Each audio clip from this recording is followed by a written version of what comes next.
Hi guys, welcome back to yet another video. My name is Martin. I'm filming this in my storage unit today being Sunday. This morning, my sons and I, my two sons and I, we went to the movies and we saw The Wolfman.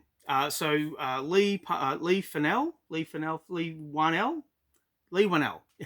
I'm thinking of Mark Fennell. Lee Winnell, he's a director here in Australia, and he has just brought out a new iteration of The Werewolf. It has I think it's Julie Garner in it as the wife. It's a very simple story. I'm not going to give anything away.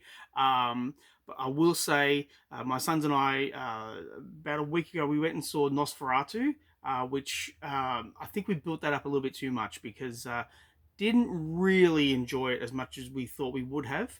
But then I said, the Wolfman is a palate cleanser. Let's go see that. So we've seen it, and my God, it was a lot of fun. Yeah, it was. It wasn't like slapstick or anything like that. It was dark. It was moody. But it met all the benchmarks for what I wanted to see in a werewolf movie. And I have to say, before I show off the comic books, the transformation scenes were, oh, yeah, great stuff. Now, what I want to show off is a collection of Werewolf by Night comic books to celebrate the werewolf, the Wolfman movie. Now, the first one, as you saw, it's issue 2 of Werewolf by Night. This is from the late 90s. I think it was 98 that this came out. Part of the Strange Tales. It wasn't an imprint. It was more like a subgenre. We had Hulk. We had Doctor Strange. We had Werewolf by Night, and there was another one. I think it was something like Deathlock or something like that. But yeah, I can't remember who the other one was. But this series ran for 6 issues. I do have the first issue here somewhere. It was by Paul Jenkins and Leonardo Manco. And as you can see, I picked it up for $2. The next one is issue 3. Again, I got it for $1. As you can see, $1 here. Issue 4, and I love this cover. Yeah, what's not to love about it? It's dark and moody, shows the transformation, shows a lot of wolves, and what I want to talk about this series is that it doesn't get a lot of attention because it kind of goes all into about the werewolf, and rather than show off like action scenes or anything like that, Paul Jenkins really gets into the heart of what makes the werewolf tick and what makes him a character that horror fans want to come back to again and again. But yeah, there we go. I've got 3 more to go. And yeah, I just saw this again, and wow, I love this. I love that we have Jack Russell here looking out at the viewer, and obviously he's got the werewolf on his mind, and it's a haunting cover. Yeah, really, really good. Really, really good. And lastly, as I said, this series only went for 6 issues. Here's the last issue, and we have Ghost Rider.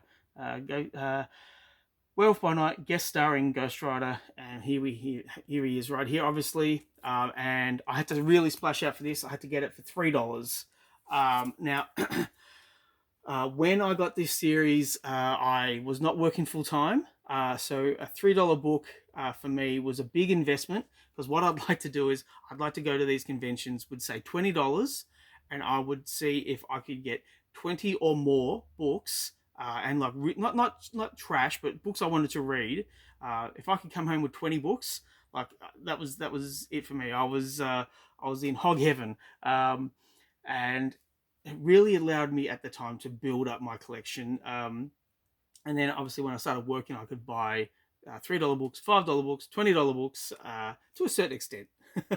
But yeah, so that's the final issue of the series. But what I do on this channel is I always end on a key issue. Now, I do have the Werewolf by Night's first appearance. I think it's up there.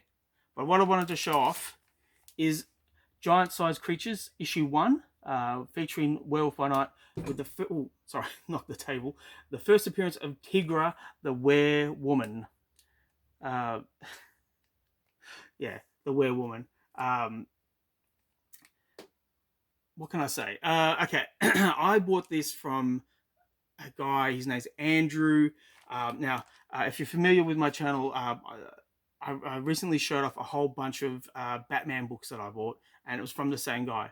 And so he had this massive collection, and he sent me a list, and I picked and chose all the key issues that I wanted. So the big books, and this was one of them, one of the lesser big books. But I now have the Giant Size Werewolf series, all 5 issues. This being the first one, even though it's called Giant Size Creatures. So yeah, I've now got all the keys, and now I'm going through and I'm getting all the minor issues. Which are still costly, but they're old, they're dated, they're in very nice condition. But by the end of the year, I'm going to get an entire run of Tomb of Dracula, which is, where is Tomb of Dracula?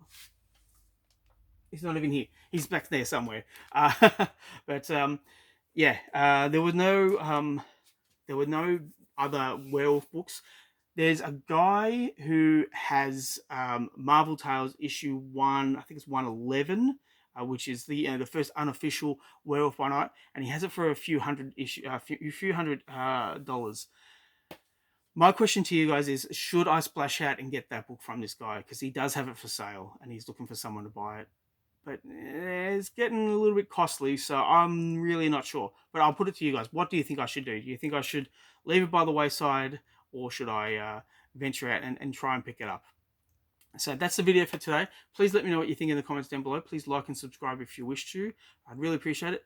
Also, if you have seen The Wolfman with your brothers, or with your sons, or with your daughters, or with your wife, or a loved one, please let me know what you think, because again, I really enjoyed it. It was a nice palate cleanser from the more arty-farty Nosferatu, but I'm very interested to know what you guys think. So I'll check out the comments, and I will catch you at the next one.